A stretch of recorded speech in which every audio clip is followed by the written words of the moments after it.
Marcos capítulo 1, verso 29. Marcos capítulo 1, verso 29. Dice la palabra: saliendo de la sinagoga, llegaron a la casa de Simón Pedro y Andrés con Jacobo y Juan, y la suegra de Simón estaba acostada con fiebre. Enseguida le hablaron de ella.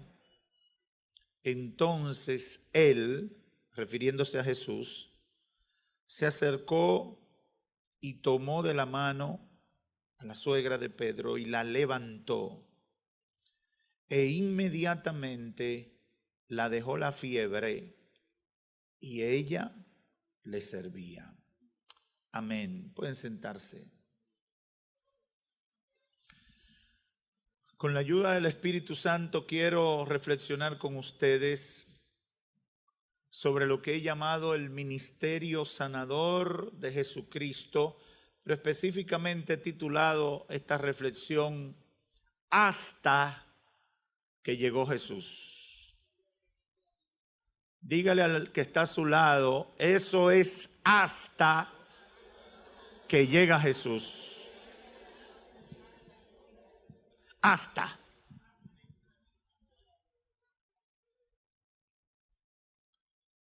Decíamos en pasadas predicaciones que el modelo de Jesús en la proclamación del Evangelio, además del mensaje mismo, donde daba a conocer su plan de redención, su plan de salvación, siempre incluyó dos actividades fundamentales en este trabajo. Una era el ministerio de liberación, que estuvimos durante todo el mes de marzo hablando al respecto. Y la otra actividad fundamental era el ministerio de sanidad de los enfermos.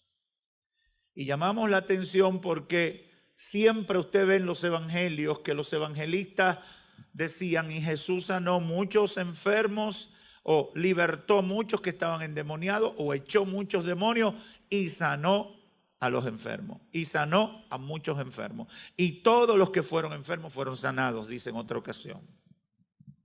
A mi juicio, eso debe estar presente en nuestras mentes para que esa realidad esté de manifiesto en nuestras reuniones, en nuestros cultos, en nuestras actividades. En esta oportunidad, el Espíritu Santo me ha direccionado para reflexionar de lo que representó la llegada de Jesús en la vida de algunas personas que estaban enfermas. Algunos que estaban enfermos por años, otros que simplemente no estaban en la agenda ministerial de Cristo. Y Jesucristo de repente apareció en sus vidas. Y todo lo que fue una historia de frustración, todo lo que fue una historia hasta de resignación, fue cambiada a una historia de gozo, de alegría, de bendición. Ese cambio fue el resultado del ministerio sanador de Jesús, que como el Evangelio viene para sacar a la gente del hoyo. Yo no sé si tú crees eso, pero es así. El Evangelio viene para sacar a las personas de la frustración que produce la vida sin Dios. Viene para sacar a las personas de ese estado de resignación porque mi vida es un desastre. Tengo la esperanza que al final ninguno de los amigos presentes en el templo o que me escuchan por los medios o me ven, ignore la bendición que significa que Jesús llegue a la vida de una persona. ¿Cuántos pueden testificar que Jesús ha llegado a su vida? Los evangelios registran varios milagros donde Jesús llega a la vida de personas que estaban muy mal, sumergidas en la amargura, se sentían abandonados y la desdicha parecía que era el letrero que tenían en la frente. A través de estos milagros podemos ver dos cosas fundamentales. Número uno, el interés de Jesús por los que están necesitados. Si usted me ha escuchado predicar algunas veces o asiste a este templo, se dará cuenta que insisto sobre ese punto. Jesús siempre tenía interés por los que estaban en necesidad.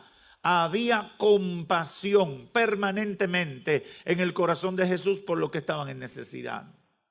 Y número dos, podemos ver la oportunidad de una nueva vida que se genera a partir del momento que Jesús llega a la vida de la gente. Y el primer caso fue el que utilicé para comenzar esta reflexión que registra Marcos capítulo 1 versos 29 al 31. La suegra de Pedro. Comenzaba el ministerio de Cristo en Galilea y llegó a Capernaum. Entrando en la sinagoga, reprendió un demonio que atormentaba a un hombre. Y luego que sale de ese portentoso hecho, parece que fueron a descansar. Si hubieran sido dominicanos, fueron a tomarse una tacita de café o a comerse un arrocito con habichuela porque no hay cosa que consuma más energía que el ministerio de liberación. Pero dice la Biblia, sin entrar en detalles, que después de reprender al endemoniado, salieron y llegaron a la casa de Simón y Andrés, con Jacobo y Juan. Y la suegra de Simón, entre paréntesis Pedro, estaba acostada con fiebre. No sabemos si era dengue, no sabemos si era zika, no sabemos si tenía una infección en los riñones, en la garganta, en las tiroides. No tenemos el detalle. Lo cierto es que tenía fiebre. Y fiebre, hoy en día hemos tomado un poquito más de conciencia con las fiebres a partir de las tantas muertes que hemos tenido que reconocer por causa del dengue y por causa de otros virus. Pero nosotros pertenecemos a varias generaciones que le ha perdido el respeto a las fiebres, porque existen los antibióticos y los antibióticos fueron medicinas que vinieron a contrarrestar efectivamente las infecciones y las cosas que producían las fiebres que matan. Una fiebre en 40 o más, si se mantiene en tu cuerpo, es muy probable que tú vas a colapsar. Por eso, tan pronto uno presenta un cuadro como eso y lleva 2 o 3 días en eso, inmediatamente hay que internar a la persona. Yo he visto procesos que en 24 horas, dándole fiebre a una persona, hay que internarlo para hidratarlo porque es posible que colapse antes de las 48 horas. Hago esta aclaración para que entendamos que fiebre en el siglo I no era lo que significa fiebre para nosotros en este siglo XXI.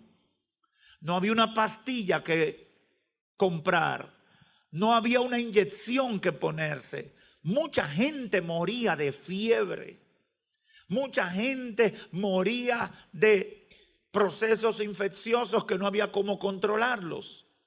Por lo tanto, la situación de la suegra de Pedro en el contexto de la medicina o el desarrollo de la medicina de ese tiempo no era una enfermedad tan simple como puede pensar alguna gente que nos esté escuchando. Por eso, cuando Cristo llega aquí a la casa de Simón Pedro, enseguida le hablaron de ella. Quizás ellos no le habían pedido a Cristo, quizás Simón no sabía que la mujer estaba mala porque andaba con Jesús. Jesús lo había llamado en medio de su ejercicio laboral. Quizás ahí no habían teléfono, no le habían mandado un WhatsApp diciéndole, tu suegra está mala. No le dejaron un mensaje ni le mandaron un correo. La gente salía y cuando llegaba se enteraba del problema. Entonces, probablemente cuando Pedro llega con Jesús, con Andrés y Jacobo y Juan, me imagino que la esposa de Pedro lo llamó aparte y le dio alguna amonestación. Pero mi amor,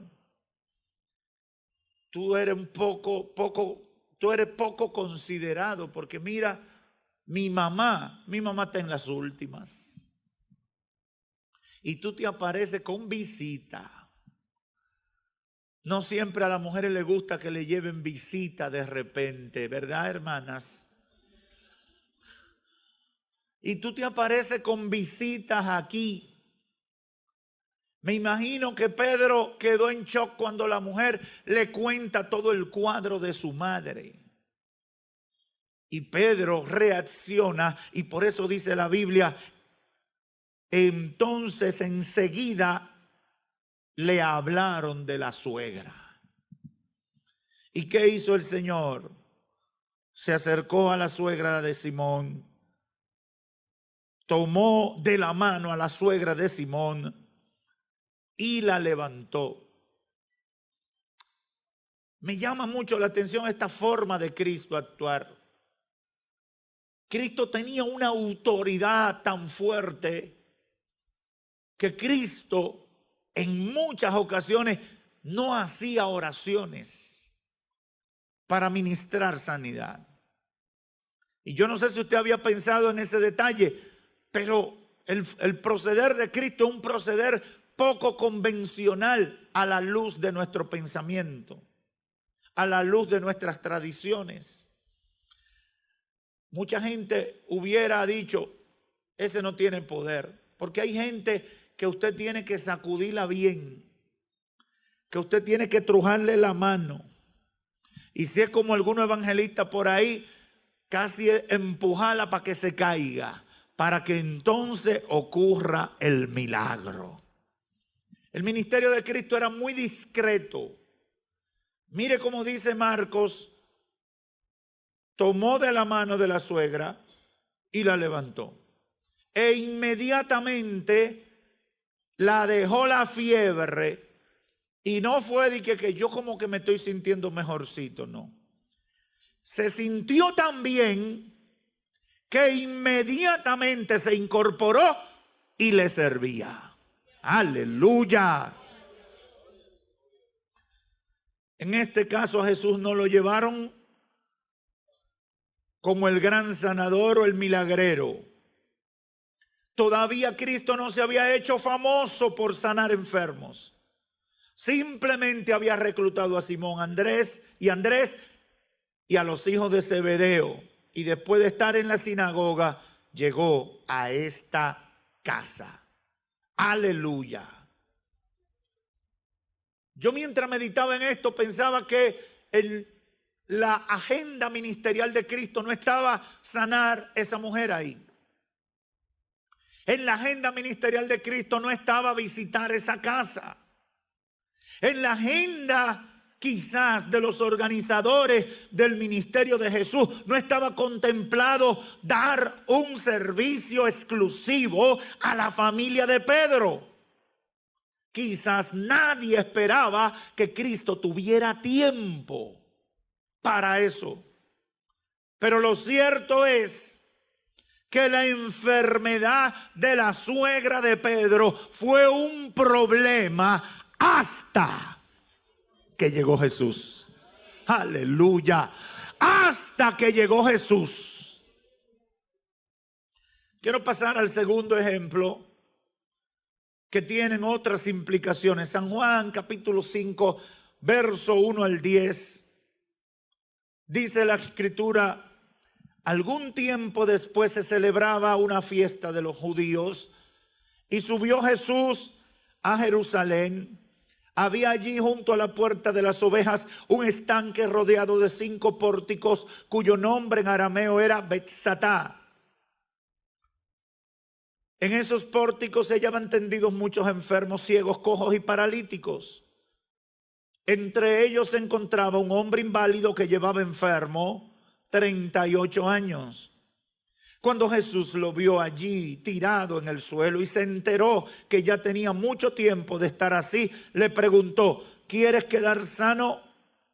Señor, respondió, no tengo a nadie que me meta en el estanque mientras se agite el agua, y cuando trato de hacerlo, otro se mete antes. Jesús le dijo: levántate, recoge tu camilla y anda. Al instante. ¿Cuánto tiempo pasó? Al instante. Aquel hombre quedó sano. Así que tomó su camilla y echó a andar. Impresionante. Impresionante, porque yo he visto milagros parecidos y me he dado cuenta de un fenómeno que ocurre con gente que tiene tanto tiempo postrado. No saben caminar. Son sanados muchas veces y no saben caminar. Hay que enseñarle a caminar como si fueran bebé. Porque 38 años usted postrado, si usted sabía caminar, es muy probable que ya no se recuerde. Jesús llegó cuando este hombre tenía 38 años sufriendo. El relato bíblico no dice su edad, pero lo cierto es que el tiempo de frustración por la enfermedad que lo postraba era suficiente para tenerlo sin esperanza. Era suficiente para tenerlo frustrado. Era suficiente para tenerlo depresivo.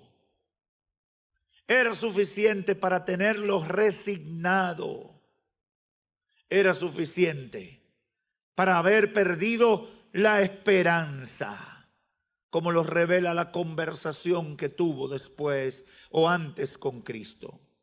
Ahora bien, esa condición de frustración y resignación se mantuvo hasta que llegó Jesús.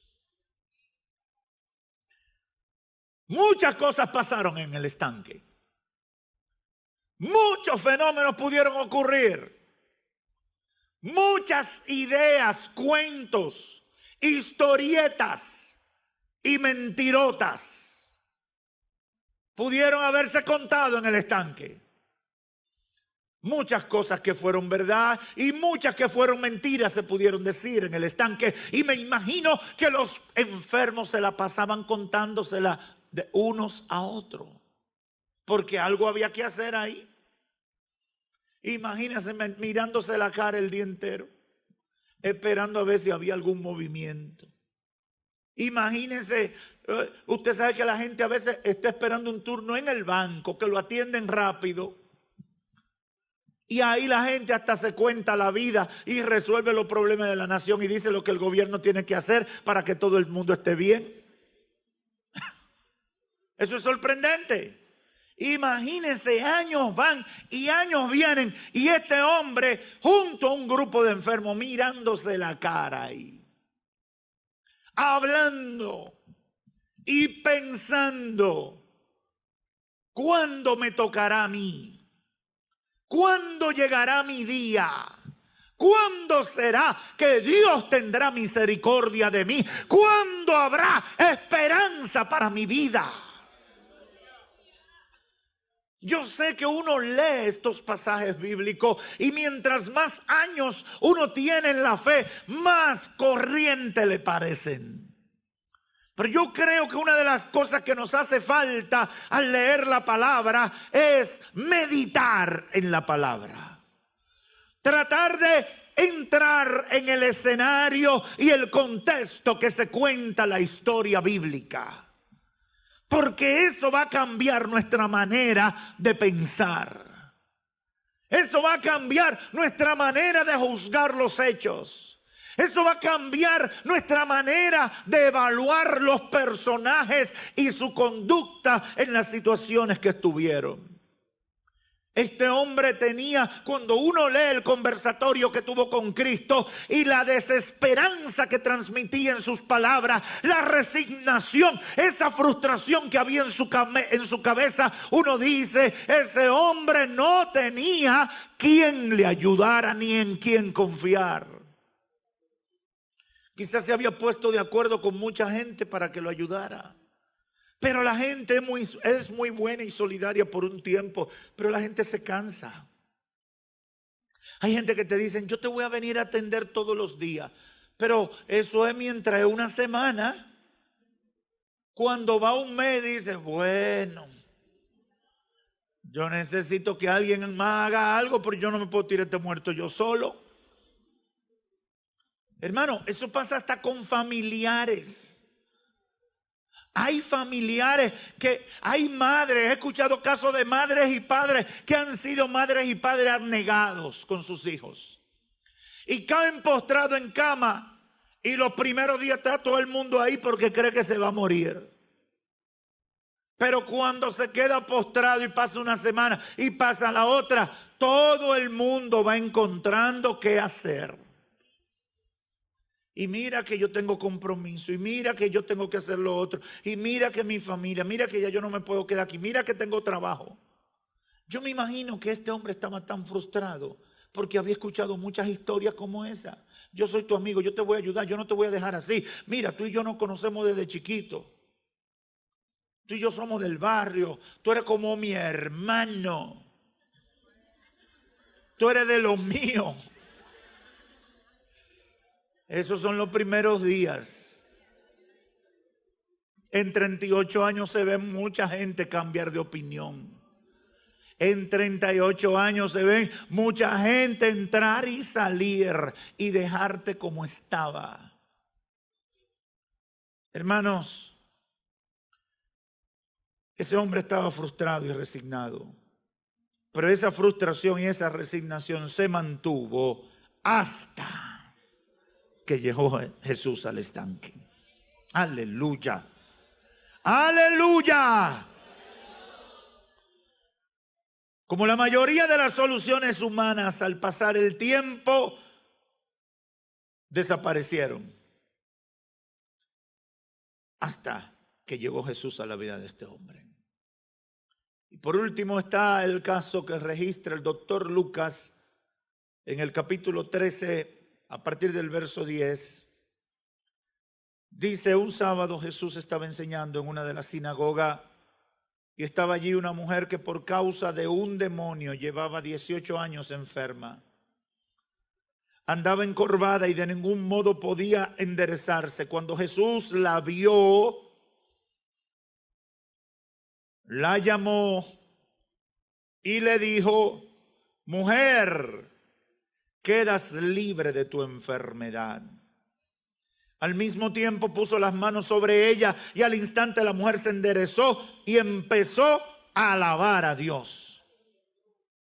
Indignado porque Jesús había sanado en sábado, el jefe de la sinagoga intervino dirigiéndose a la gente. Hay 6 días que se puede trabajar, así que vengan esos días para ser sanado y no el sábado. Y Cristo le gritó, hipócrita.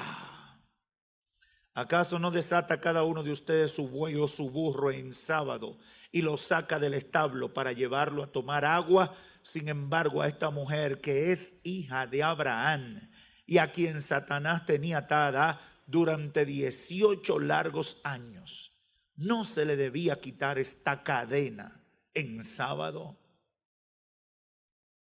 Esta mujer, 18 años con este problema. Es posible que tenía el mismo tiempo asistiendo a la sinagoga o quizás menos.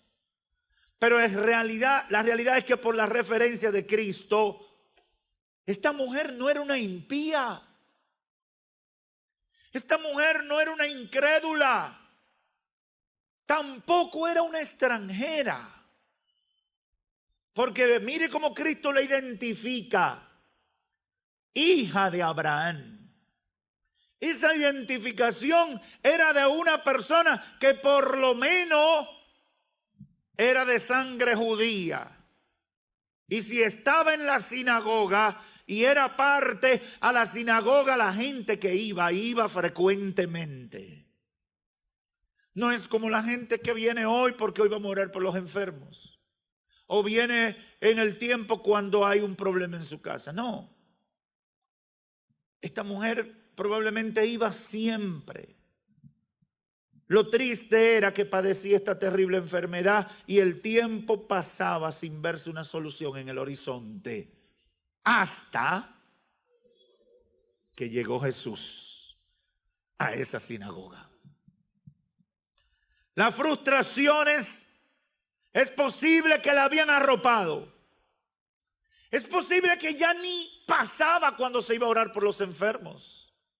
Un hermano me dice en días pasados: pastor, usted hace mucho que no me ve pasando, pero yo tengo un problema que es para yo pasar cada vez. Y yo le digo: ¿y por qué tú no pasas? Usted oró el domingo y yo no pasé, pastor. Digo yo: ¿pero por qué no pasaste? Pastor, me da vergüenza que la gente vea que yo estoy pasando todos los días por el mismo tema. Aquí tiene que haber mucha gente así. En todas las iglesias hay gente así que dicen: no, yo me quedo, yo tengo mi fe aquí adentro en mi corazón. Yo me quedo aquí detrás discretamente para no dar show.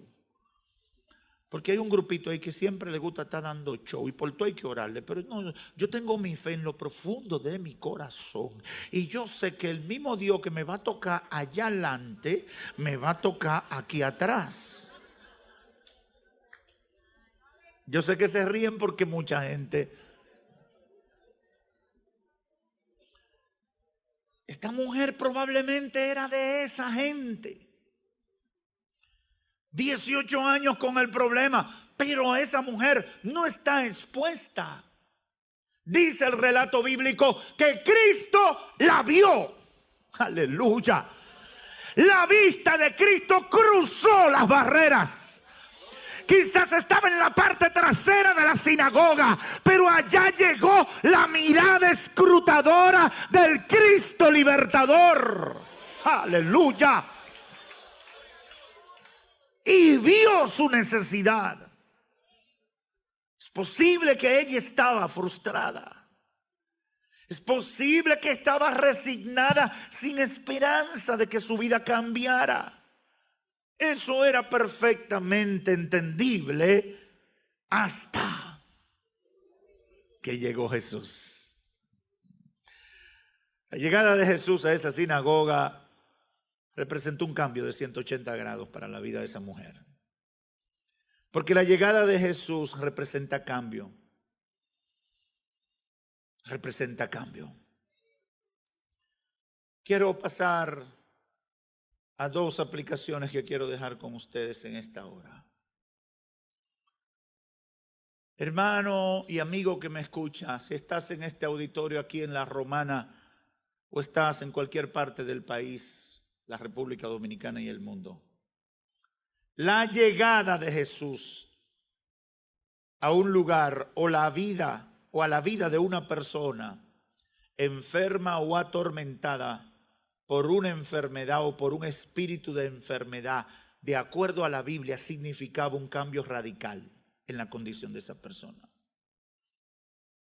Lo que he querido demostrarte con estos tres ejemplos es que cuando Jesús llegaba, las cosas no podían permanecer en el estado de frustración y de resignación en que habían estado. No hay detalle, Marcos no da detalle de cuánto tiempo tenía la suegra de Pedro con el problema. Pero los otros dos casos que le acabo de citar, uno tenía 38 años y otro tenía 18 años. Todos eran problemas. Todos eran enfermedades que atentaban contra la existencia física de esa gente.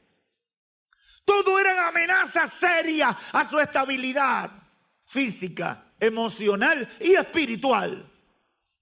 Pero lo que quiero transmitirte en esta hora, en el nombre del Señor, es que esa condición de vergüenza, de frustración, de humillación, de postración, estuvo pendiente hasta...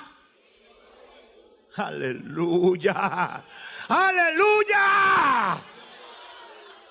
Cuando Cristo llegaba, algo tenía que pasar. Yo no sé si tú estás entendiendo lo que te estoy diciendo. En los evangelios encontramos y podemos confirmar que era natural que la llegada de Jesús significara un cambio en la condición de la vida de los enfermos. Y yo siento que nosotros como iglesia no entendemos eso. No lo entendemos para los que estamos adentro y mucho menos lo entendemos para decírselo a los que están afuera. Tenemos que asimilar esa verdad. Yo no me considero un iluso. Tampoco me considero ser más cristiano que todo el mundo. Pero creo humildemente que la llegada de Cristo a la vida de una persona tiene que producir cambios. Yo no sé si tú me entendiste, pero te lo voy a repetir. Yo no me creo más cristiano que todo el mundo. No tengo la última revelación. No tengo la última teología. Pero por lo limitado de mi entendimiento, estoy convencido a la luz de la palabra y a la luz de lo que he visto con estos ojos, que cuando Jesús llega a la vida de una gente, las cosas tienen que cambiar para bien. Y si para ti ha cambiado, di gloria a Dios en esta hora. ¡Aleluya! ¡Aleluya! ¡Aleluya! No es posible que Jesús llegue donde hay una necesidad y las cosas se queden igual. No es posible. No puede ser. No puede ser. Jesús va a llegar. Y cuando Jesús llega, produce cambio en la salud. Produce cambio en las relaciones familiares, produce cambio en la economía, produce cambio en el comportamiento, produce cambio en el carácter, produce cambio en tu forma de mirar la vida. Cuando Cristo llega, tiene que generar cambio. Satanás tiene que irse, el diablo tiene que desalojar y tú tienes que darle entrada. ¡Aleluya! Por eso me encanta tanto esa alabanza. Entra en mi casa. Entra en mi vida. Cambia toda mi estructura. Sana las heridas. Oh. Cristo no vino a enseñarte una religión sin poder, sin testimonio, sin resultados. Hay que ver resultados. Tienen que verse los resultados. Porque si Cristo llega, hay resultados. Si no hay resultados, a Cristo no lo han dejado entrar. No es posible. No es posible que Jesús llegue y las cosas sigan como estaban. Lo que la Biblia relata de la vida y el ministerio de Cristo enseña que lo más probable es que con la llegada de Jesús termina la frustración y termina la resignación a vivir postrado por el diablo. Dice la palabra, y la suegra de Simón estaba acostada con fiebre. Él se le acercó, tomó la mano de ella y la levantó.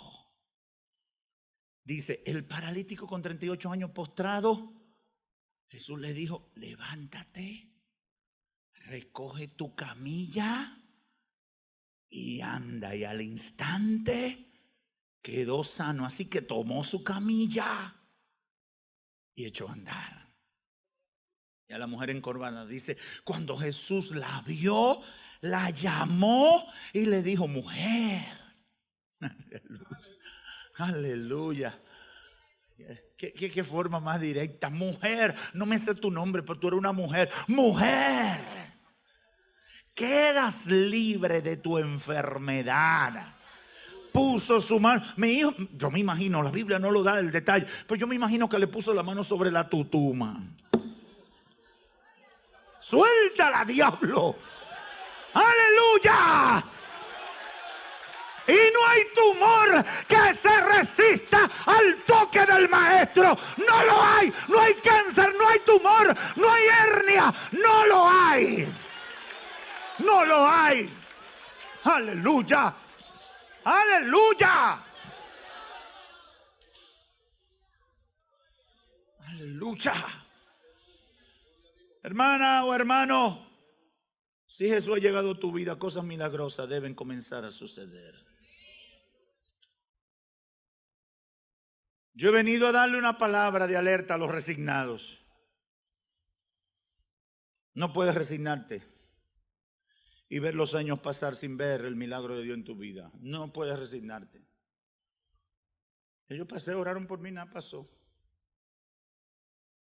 No. Tu meta es ser sano.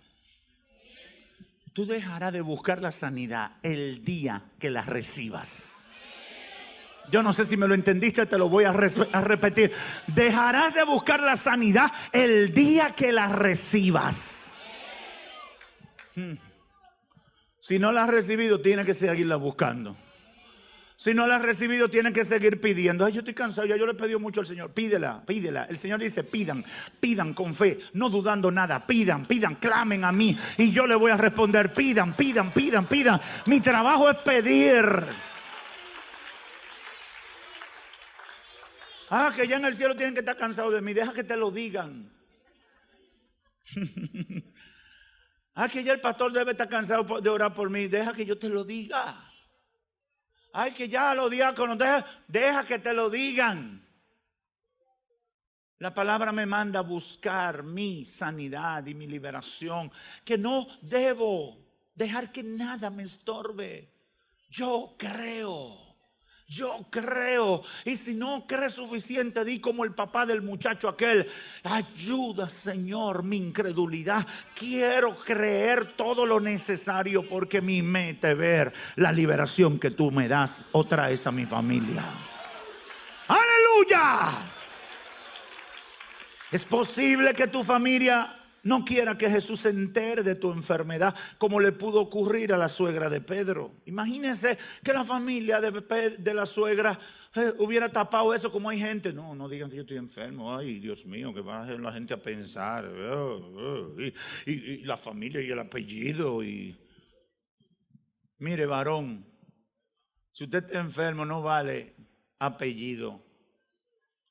Puede ser desde Pérez en adelante. Dicen que el apellido más popular es Pérez, porque dice en la Biblia, todos Pérez serán.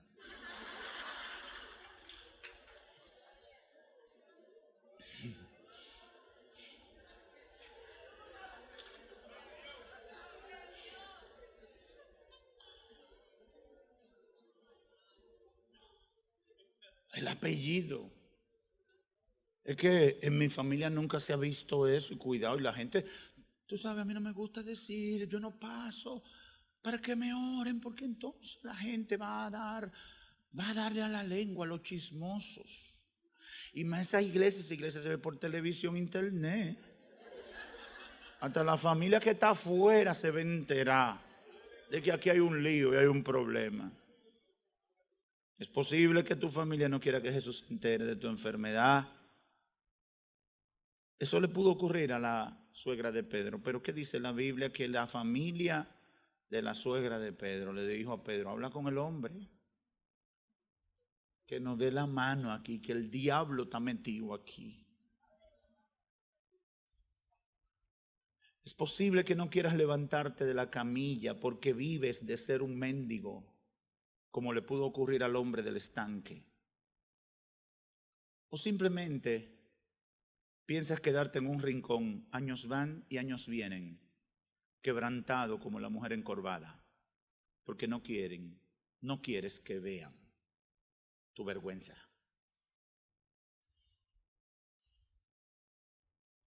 Yo he visto a gente que el Señor le opera un vientre inflado y en el instante el Señor lo baja. Pero hay gente que no quisiera. Se están explotando por dentro, pero no quiere que le vean el vientre inflado. Usted no tiene que salir a exhibir y pararse en la calle para que la gente se conduela, pero delante del altar de Dios se vale traer nuestros dolores y nuestros quebrantos. Delante del altar de Dios es el único lugar donde tú debes perder la vergüenza. ¡Aleluya! ¡Aleluya! Trae a los pies del Señor. La Biblia dice que ninguno de ellos se resistió a la orden de Jesús. Ninguno de ellos le puso pero al Señor. Mira, Señor, mira mi suegra, una mujer muy recatada, no vaya porque quizá ahí esa habitación no está bien preparada para tu nivel. No, lo metieron para allá. Dijeron, trata con ella. Y Jesús trató rápidamente. El hombre de los paralíticos resistió con argumentaciones.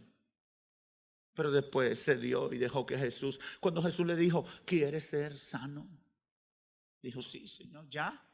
Nadie me ha ayudado, pero tú quieres. Está bien. Deja que el Señor te toque. No ponga obstáculos.